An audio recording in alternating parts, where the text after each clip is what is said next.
Hello and welcome students. In this video I shall explain you the next chapter if it so happen, that is the selfish giant. Children in giant's garden. Children used to play in the giant's garden every afternoon. They did so while coming from school. It was a large lovely garden. It had soft grass. There were fruit trees in it. They bore rich fruit. The birds sang sweetly. The children were happy to play in it. बेटा giant बोलते हैं जो size में बहुत बड़ा होता है person, यानी कि जैसे दैत्य। तो बच्चे जो हैं वो जाइंट के गार्डन में हर दोपहर खेला करते थे। वो ऐसा तब करते थे जब वो स्कूल से वापस लौट रहे होते थे। वो एक बहुत बड़ा सा प्यारा सा गार्डन था और उसमें बहुत मुलायम घास थी। वहाँ पर फ्रूट ट्रीज थे जिनमें बहुत सारे फ्रूट्स लगते थे। बर्ड्स वहाँ पर सिंगिंग किया करती थी और बच्चे जो थे वहाँ पर खेलकर काफ़ी खुश थे। The return of the giant. One day the giant came back after 7 years. He had stayed with his friend, the Cornish ogre. He saw the children playing in his garden. The children ran away as they saw him. He said that it was his own garden. He would not allow anyone to play there. He built a wall around it. He also put a notice board. It had a warning on it. Trespassers will be prosecuted. एक दिन जो था giant यानी कि दैत्य जो था वो 7 साल के बाद वापस आ गया। वो अपने फ्रेंड के साथ रह रहा था, कॉर्निश ओग्रे के साथ। उसने देखा कि उसके गार्डन में बच्चे खेल रहे थे और उसको देखकर बच्चे जो थे वहाँ से भाग गए। उसने कहा कि ये गार्डन उसका खुद का है और वो यहाँ पर किसी को खेलने की परमिशन नहीं देगा। उसने गार्डन के चारों तरफ ऊंची दीवार खड़ी कर दी और एक नोटिस बोर्ड लगा दिया जिस पर लिखा हुआ था कि बिना परमिशन के कोई भी अगर अंदर आएगा तो उसको पनिशमेंट मिलेगी। The said children. The children had no other place to play. They used to wander around the high walls. They used to talk about the beautiful garden inside. बच्चों के पास कोई और जगह खेलने के लिए नहीं थी। वो ऊंची दीवारों के आसपास घूमते रहते थे। वो उस खूबसूरत गार्डन के बारे में बात किया करते थे जो वॉल्स के अंदर था। The cedar garden. The spring came, there were blossoms and little birds, but it was winter in the giant's garden. The birds didn't sing as there were no children. Once a beautiful flower came out of the grass, but it saw the notice board. It went back to sleep. In the giant's garden there were the snow and the frost. Everything in it looked white. Then came the north wind. It stayed with them. The hail also came. बसंत ऋतु आई, कलियां आई, छोटी छोटी birds आई, लेकिन giant के garden में यानी दैत्य के बगीचे में अभी भी शीत ऋतु थी, सर्दी का मौसम था। चिड़ियों ने गाना नहीं गाया क्योंकि वहाँ पर बच्चे नहीं थे। एक बार एक सुंदर फूल घास से बाहर निकला, लेकिन जब उसने नोटिस बोर्ड देखा वो भी वापस सोने के लिए चला गया। जायंट के गार्डन में जो है बर्फ थी और पाला था। हर चीज़ वहाँ पर सफ़ेद नज़र आ रही थी, वाइट नज़र आ रही थी। उसके बाद वहाँ पर नॉर्थ विंड उनके साथ रहने के लिए आ गई और उसके बाद ओले भी आ गए। Fruit of selfishness. The selfish giant looked at the cold and white garden. The spring didn't come to his garden. There were golden fruits in the autumn, but it didn't come to his garden. The winter, the north wind, the hail, the frost, the snow danced there. जो स्वार्थी दानव था या दैत्य था उसने अपने cold और वाइट गार्डन को देखा। वहाँ पर स्प्रिंग सीजन यानी बसंत ऋतु नहीं आई थी। पतझड़ के मौसम में फ्रूट्स गोल्डन हो चुके थे, लेकिन दैत्य के गार्डन में अभी तक बसंत ऋतु नहीं आई थी। वहाँ अभी भी शीत ऋतु यानी विंटर था, नॉर्थ विंड थी, ओले थे, पाला था और स्नो, ये सब डांस कर रहे थे। Spring in the garden. One morning the giant heard some lovely music. It was very sweet. He thought that it must be the king's musicians, but it was a linnet. She was singing outside his window. The giant found its song very sweet. Then the hail stopped dancing.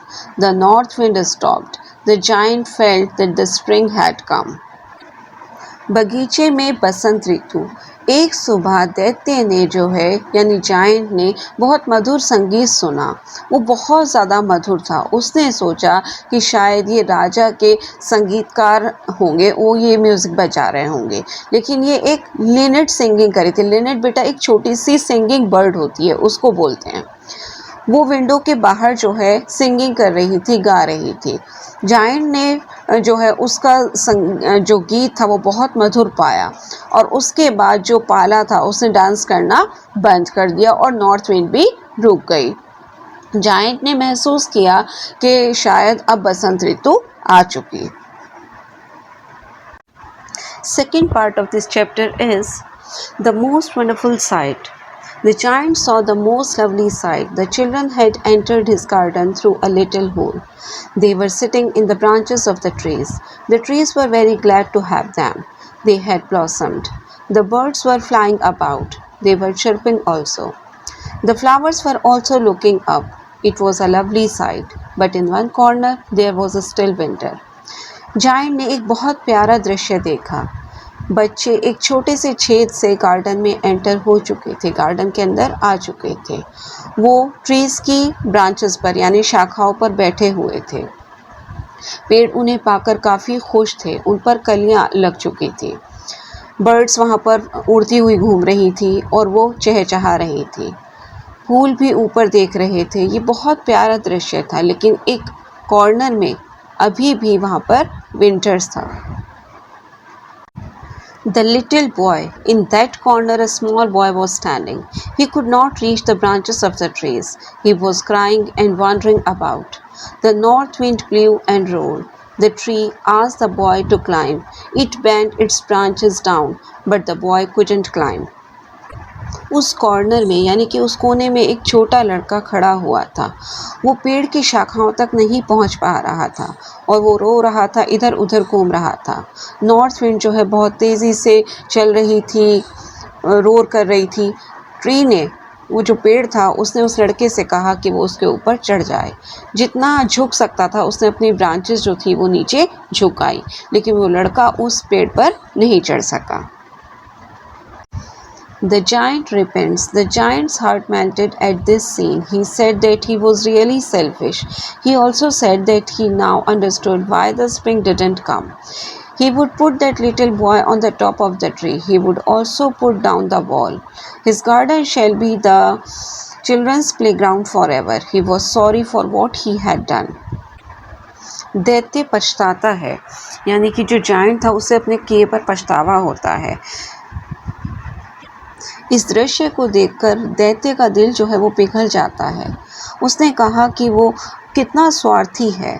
उसने यह भी कहा कि अब उसे समझ में आ गया है कि उसके यहाँ स्प्रिंग सीज़न या बसंत ऋतु क्यों नहीं आई।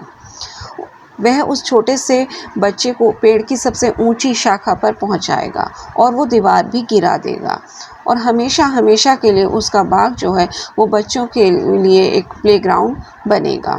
जो उसने किया उसे उस पर पछतावा हुआ, उसे काफ़ी दुख हुआ। The children and the giant. When the children saw the giant, they ran away. The garden became winter again. Only the little boy didn't run. He was weeping. He didn't see the giant coming. The giant put the boy up into the tree. The tree blossomed at once. The little boy kissed the giant. The other children saw that the giant was not wicked. They came running back. With them came the spring. The giant told the children that it was their garden. He pulled down the wall. People saw the giant playing with the children during noon. बच्चे और दैत्य खेलते हैं। जब बच्चों ने दानव को या दैत्य को आते हुए देखा तो वो दौड़ खड़े हुए, वो वहाँ से भाग गए। गार्डन में फिर से विंटर आ गई, लेकिन वो जो छोटा लड़का था वो वहाँ से नहीं, वो रो रहा था। उसने दानव को आते हुए नहीं देखा या दैत्य को आते हुए नहीं देखा। दैत्य ने उस लड़के को पेड़ पर में पहुँचा दिया और फ़ौरन उस पेड़ पर जो है बस एकदम बाहर आ गई, एकदम से वो ब्लॉसम कर गया। छोटे से बच्चे ने उस जो दैत्य था, जो जायंट था, उसको किस किया। दूसरे बच्चों ने जब देखा कि जो दैत्य है वो विकेट नहीं है, बुरा नहीं है, तो वो दौड़कर वापस आ गए। उनके साथ बसंत ऋतु भी वापस आ गई। दैत्य ने बच्चों को बताया कि ये बाग उनका है और उसने वहाँ पर जो चारों तरफ दीवार खड़ी कर दी थी उसे भी गिरा दिया। लोगों ने दैत्य को दोपहर के समय बच्चों के साथ खेलते हुए देखा। The absent child. Every afternoon the children came and played with the giant, but the giant wanted to see the little boy. The little boy didn't come. हर दोपहर बच्चे आते थे और जायंट के साथ खेलते थे, दैत्य के साथ खेलते थे, लेकिन जो जायंट था वो उस छोटे लड़के को देखना चाहता था, उससे मिलना चाहता था, लेकिन वो छोटा लड़का वापस नहीं आया। Most beautiful flowers. Years went over. The giant grew very weak. He watched the children playing. He used to say that children were the most beautiful flowers. सबसे सुंदर फूल। सालों गुजर गए। अब जो जायंट था यानी जो दैत्य था वो बहुत कमज़ोर हो गया था और बूढ़ा हो गया था। वो बच्चों को खेलते हुए देखता था और कहा करता था कि बच्चे जो हैं वो दुनिया के सबसे सुंदर फूल हैं। The return of the little boy. One winter morning, the giant suddenly rubbed his eyes. He saw a very beautiful scene. In one corner, there stood a lovely tree with white blossoms. Its branches were golden. The little boy stood under it. The giant saw that the little boy was wounded. He had the print of 2 nails on his hands and feet. The giant was very angry. He said that he would slay the man who had wounded him. एक winter morning यानी कि सर्दियों की सुबह जो दैत्य था उसने अचानक से अपनी आंखें मली। उसने एक बहुत प्यारा दृश्य देखा।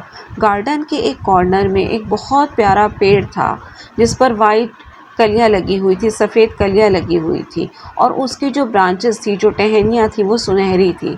उसके नीचे वो छोटा लड़का खड़ा हुआ था। दैत्य ने देखा कि वो लड़का जो था वो ज़ख्मी था, घायल था। उसके हाथों और पैरों पर 2 नाखूनों के निशान थे। जायंट को बहुत गुस्सा आया। उसने कहा कि जिसने भी उसको घायल किया है वो उसको कत्ल कर देगा। Paradise. But the boy told the giant that those were the wounds of love. The giant at once asked the boy who he was.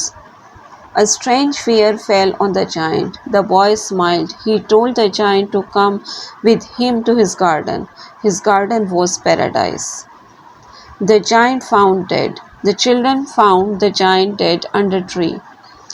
He was covered with white blossoms. लेकिन उस लड़के ने दैत्य को बताया कि ये प्यार के ज़ख्म हैं। जो दैत्य था उसने फ़ौरन उस लड़के से पूछा कि वो कौन है। एक अद्भुत डर जो था वो दैत्य पर छा गया। वो लड़का मुस्कुराया। उसने दैत्य को उसके साथ उसके बाग में आने के लिए कहा। उसका बाग जो था वो स्वर्ग था। जायंट यानी दैत्य जो था वो मरा हुआ मिला। बच्चों ने दैत्य को पेड़ के नीचे मरा हुआ पाया। वह सफ़ेद कलियों से ढका हुआ था।